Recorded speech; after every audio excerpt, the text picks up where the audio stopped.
भगवान का आश्रय लेते ही, तब तक आप न समझना कि आपका आश्रय हुआ है। भगवान का आश्रय लेते ही ये चीजें बढ़ने लगती हैं। ज्ञान, विद्या, श्री, कीर्ति, आध्यात्मिक शक्ति, सौंदर्य, माधुर्य, इसका आपके अंदर विकास होने लगता है, क्योंकि सब भागवतिक हैं, भगवान के अंश से उपासक में आने लगते हैं। स्वामी का प्रभाव दास में आ जाता है। अरे एक साधारण कीड़ा, भृंगी अपना प्रभाव दूसरे कीड़े पर डालकर उसे भृंगी बना देता है, तो भगवान का नाम गुण रूप लीला धाम तुम्हें ये नहीं प्रदान कर देगा?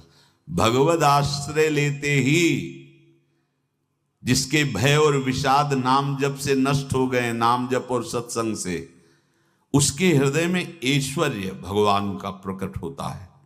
तो बाह्य और आंतरिक दोनों वो ऐश्वर्यवान होता है।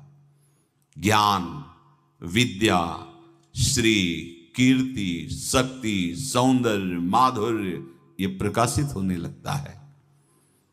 बिना किसी बनावट श्रृंगार के उसके चेहरे पर आकर्षण होता है, देखते ही हृदय लुभायमान हो जाता है।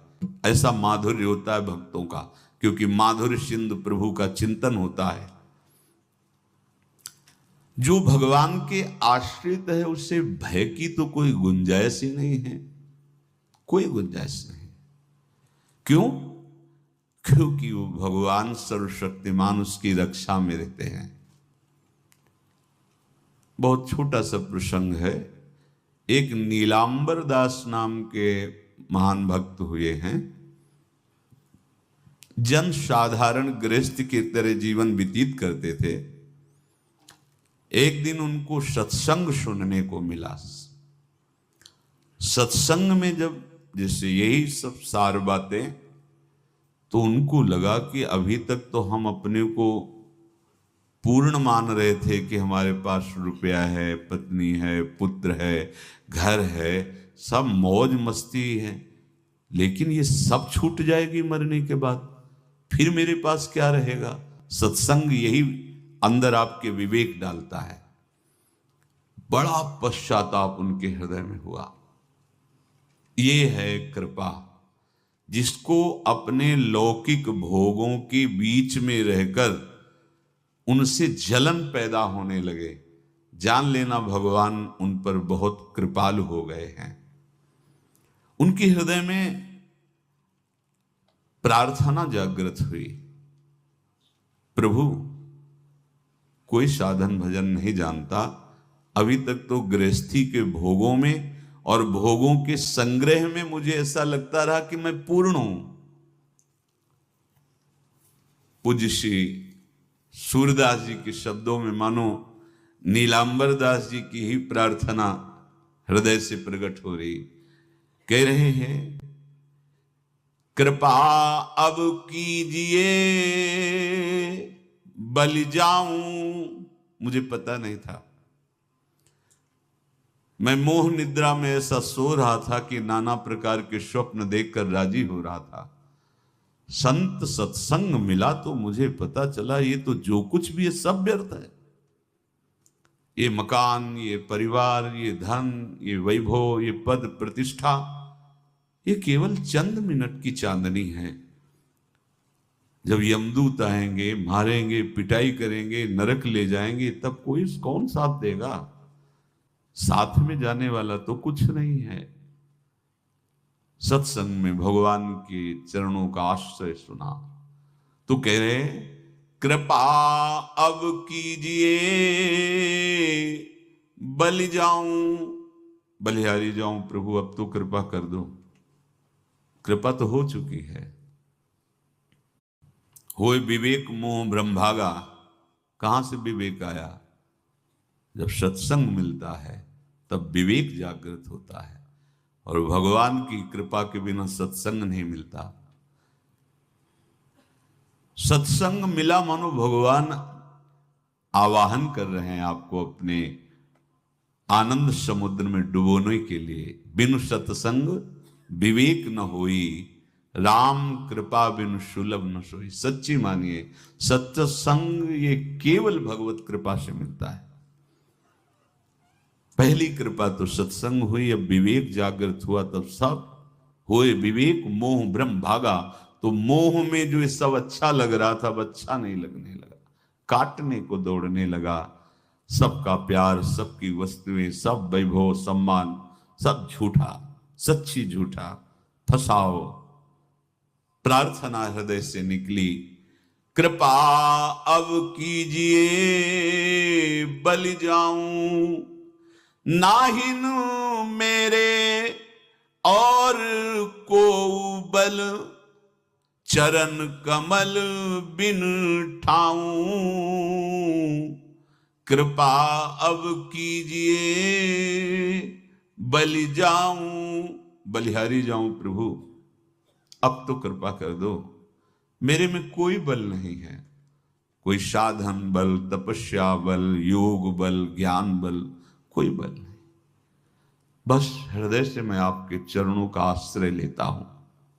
वैसे तो अगर हम अपने मुख से अपना परिचय दें तो हों असौच, अकृत, अपराधी, सन्मुख होत लजाऊं,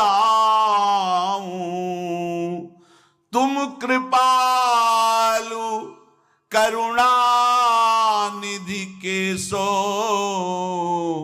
सुना है अधम उदाहरण नाऊं,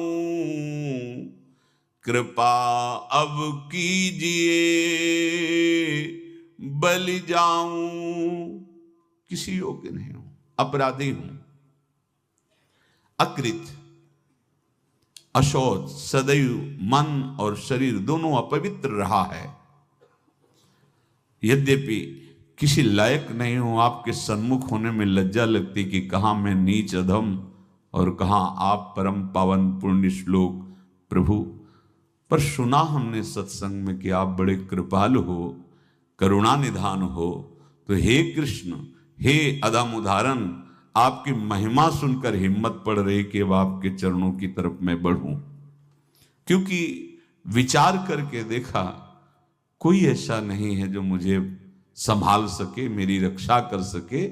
काके द्वार जाए हुई ठाढ़ों, देखत काहि सुहाऊं, असरन सरन नाम तिहारो, हों कामी कुटिल निभाऊं। प्रभु, किसके द्वार जाके खड़ा हूं? जितने देवता हैं ये सब बनिया की दुकान की तरह हैं। तुम्हारे पास जितने पुण्य साधन है उतना ही फल मिलेगा।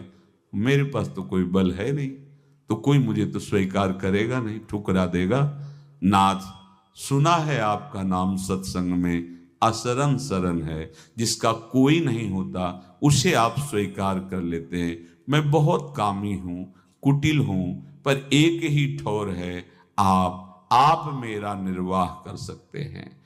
कलुषी अरु मन मलिन बहुत, मैं बहुत कलुष हूं, बहुत मलिन मन हूं, पर बिना स्वार्थ के आज तक कोई काम किया नहीं, तो आपसे भी सौदा करके ही शरण में होऊंगा।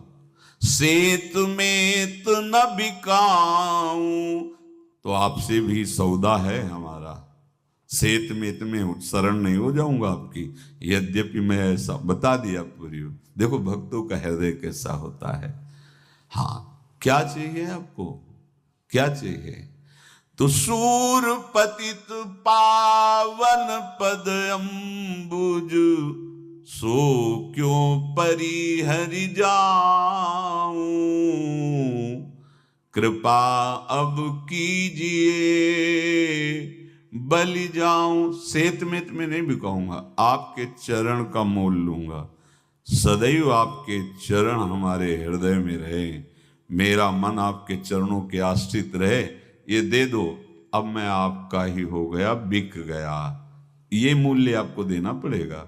आप अपने चरणों का आश्रय और अपना चिंतन। हमारी तुम्हारी होड़ पड़ी है, ना जाने करिहो अब कहा तुम नागर नवल हरी, मोहि प्रभु तुम सो होड़ परे।